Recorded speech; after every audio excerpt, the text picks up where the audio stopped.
Assalamualaikum warahmatullahi wabarakatuh. Di sini saya Fitri Wulandari dari Program Studi Agroteknologi akan memaparkan tugas PowerPoint mengenai pengelolaan irigasi di Indonesia untuk memenuhi tugas dari dosen saya, Bapak Maman Rustaman, SPMP. Yang pertama, irigasi secara umum didefinisikan sebagai penggunaan air pada tanah untuk keperluan penyediaan cairan yang dibutuhkan untuk pertumbuhan tanam-tanaman. Hansen, Vaughan E. dan kawan-kawan 1972. Lebih luasnya lagi, irigasi adalah sebuah usaha untuk mendatangkan air dengan membuat bangunan-bangunan dan saluran untuk mengalirkan air guna keperluan pertanian, membagi air ke sungai, atau ladang dengan cara yang teratur. Pentingnya pengelolaan irigasi bagi tanaman, yang pertama untuk membasahi tanah, digunakan untuk lahan atau daerah dengan curah hujan yang relatif rendah. Yang kedua, sebagai sistem pengatur pengairan lahan dan tanaman, dapat digunakan apabila suatu saat terjadi musim kemarau atau sebagai kebutuhan air sepanjang waktu.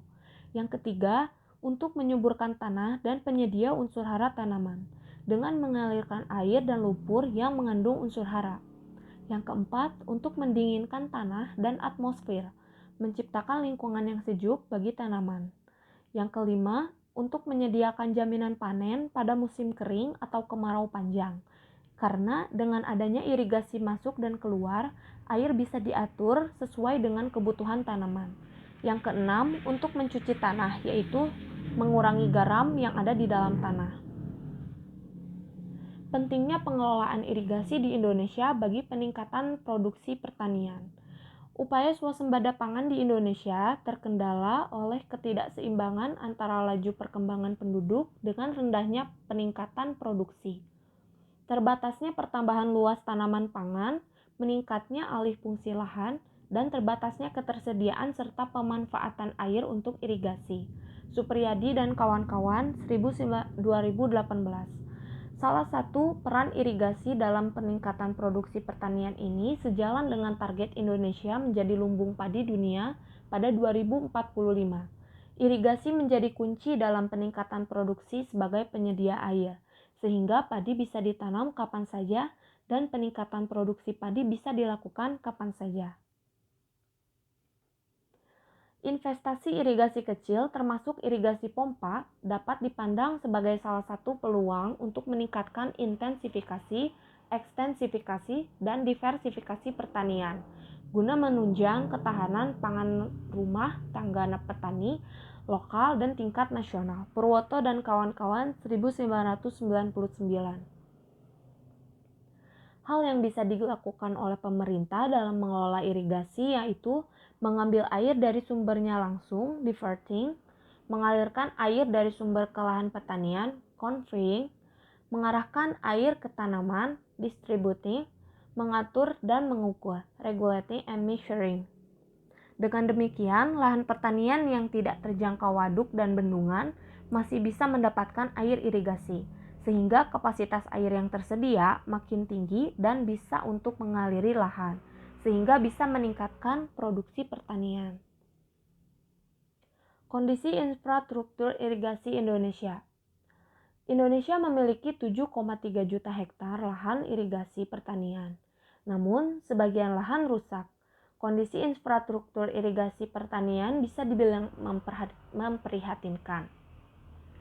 Berdasarkan inventarisasi PUPR 2014, dari 7,145 juta luas irigasi pertanian di Indonesia, 77,23% daerah irigasi kewenangan pemerintah dalam kondisi baik, 4% dalam kondisi rusak ringan, 13,87% rusak sedang, dan 4,9% rusak berat. Kemudian kewenangan provinsi 46,59% kondisi baik, 16,45% rusak sedang, dan 20,44% rusak berat. Daerah irigasi kewenangan daerah kota kabupaten 40,59% dengan kondisi yang baik, 18,87% rusak sedang, 21,80% dengan keadaan rusak berat. Kondisi operasi dan pemeliharaan di Indonesia. Yang pertama, perencanaan, meliputi penyusunan rencana dan tata tanam pembagi air. Kemudian dilakukan pelaksanaan, meliputi pelaporan data, tanaman dan air, pembagian air, buka tutup pintu operasi bangunan. Dan yang ketiga yaitu pemantauan dan evaluasi kinerjanya. Kemudian perencanaan inventarisasi kondisi jaringan irigasi, kemudian dilakukan pelaksanaan, meliputi pengamanan dan pencegahan, pemeliharaan rutin, pemeliharaan berkala. Kemudian setelah dilakukan pelaksanaan, dilakukanlah pemantauan dan evaluasi berupa evaluasi pelaksanaan dan pemeliharaan. Kebijakan pengelolaan irigasi di Indonesia. Peningkatan layanan jaringan irigasi atau rawa untuk mendukung ketahanan pangan nasional. Kebijakan meningkatkan manajemen sistem irigasi melalui yang pertama, pelaksanaan operasional dan pemeliharaan partisipatif, dan yang kedua, meningkatkan kinerja kelembagaan irigasi. Adapun sasaran implementasi kebijakan ini melingkupi yang pertama, program operasional dan pemeliharaan partisipatif di 283 daerah irigasi permukaan seluas 2,376 juta hektar. Meningkatnya kinerja Komisi Irigasi atau KOMIR di 283 daerah irigasi. Audit kinerja irigasi 2,37 juta hektar termasuk tersier 283 daerah irigasi dari tahun 2016 hingga 2018.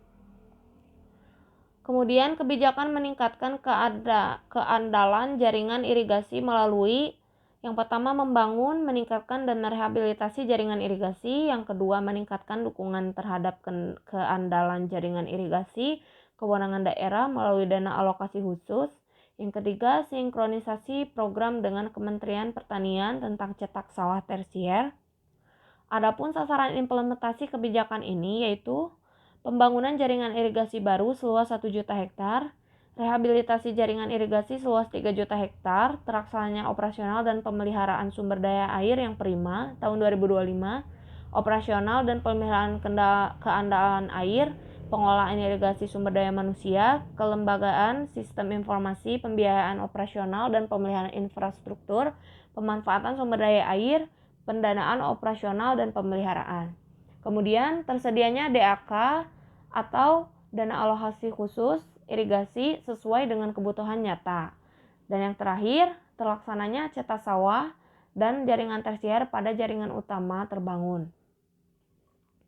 Masalah, tantangan, dan kendala pengelolaan irigasi di Indonesia. Masalahnya berupa fluktuasi ketersediaan jumlah air, daerah yang rawan banjir, permasalahan topografi, keadaan tanah, sumber daya manusia, pembebasan lahan, peningkatan jumlah penduduk, pembangunan kadang tidak memberikan fasilitas penunjang hidup yang memadai.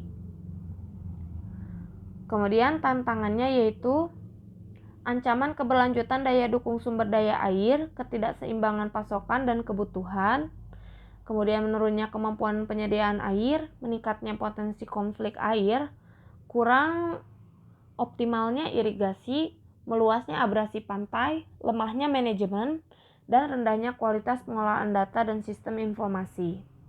Kendalanya yaitu terjadi pemborosan air, di mana 80% air digunakan untuk pertanian, kemudian 60% jaringan irigasi belum dioptimalkan, kemudian terjadinya kerusakan keseimbangan sungai, masih kurangnya pemeliharaan infrastruktur irigasi, banyak biaya yang tidak tersalurkan untuk pemeliharaan irigasi.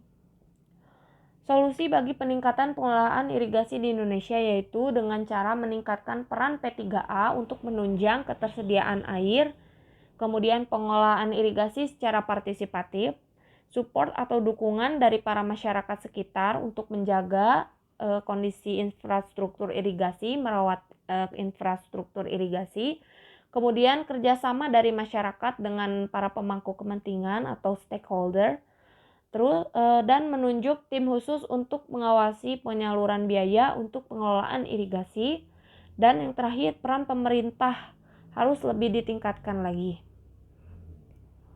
Demikian presentasi dari saya, mohon maaf apabila masih terdapat banyak kekurangan dan kesalahan. Wabillahi taufik wal hidayah. Wassalamualaikum warahmatullahi wabarakatuh.